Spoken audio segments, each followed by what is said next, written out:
Түлкі мен бөдене. Түлкі мен бөдене айырылмас дос болыпты. Екі дос талай жерді шарлап, талай қызық көріпті. Күндердің бір күнінде, «Досым, мені бір күлдірші!» депті түлкі. «Жарайды, күлдірейін. Сен менің артынан ерде отыр, мен ұшамын да отырамын». Сонымен бөдене ұшыпты да отырыпты. Түлкі желе жорта ере беріпті.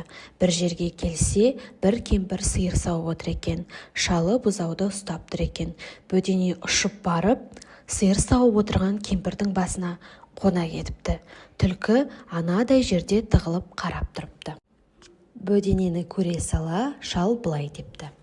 «Әй кемпір, қозғалма. Мына төбеңдегі бөденен соғып алайын. Ыстық тамақ етіп жерміз».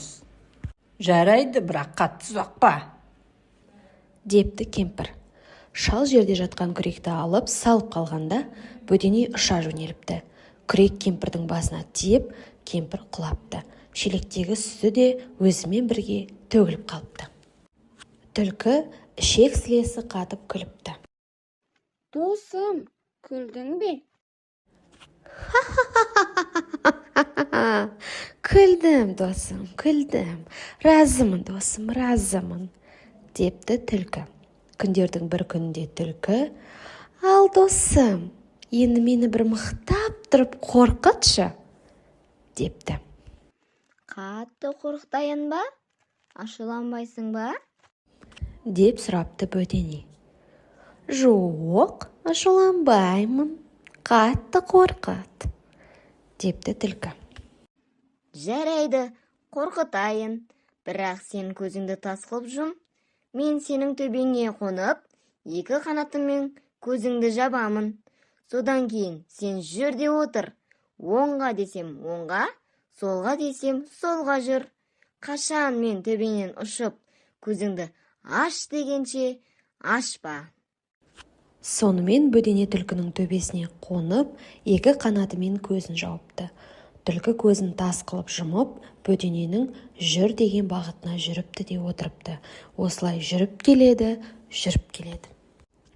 Бір кездері бөдене «Аш көзіңді!» деп ұша жөнеліпті. Түлкі көзін ашып қалса, тазы ерткен бір топ аңшыға таянып қалған екен. Аңшылар қызыл түлкіні көре сала қиқулап қуып беріпті. Түлкі қаша беріпті. Әрі-бері қашқан соң түлкінің алдынан қалың орман кез болыпты. Түлкі жалт беріп орманға кіріп, аңшылардан әзер құтылыпты. Бір кезде бөдене келіп, «Қалай досым, қорықтың ба?» деп сұрапты. «Қорқытқанда осылай қорқыт деп едім», деп түлкі бөденені бас салып жемек болыпты. Бөдене түлкінің аузында тұрып, «Досым, ұзақ жылдар дос болып, ойнап, күлдік, талай қызық көрдік. Қазір мені жегелі тұрсың. Қайтем, жесең же, бірақ осы күнге дейін аты жөнімізді сұрап білген емеспіз.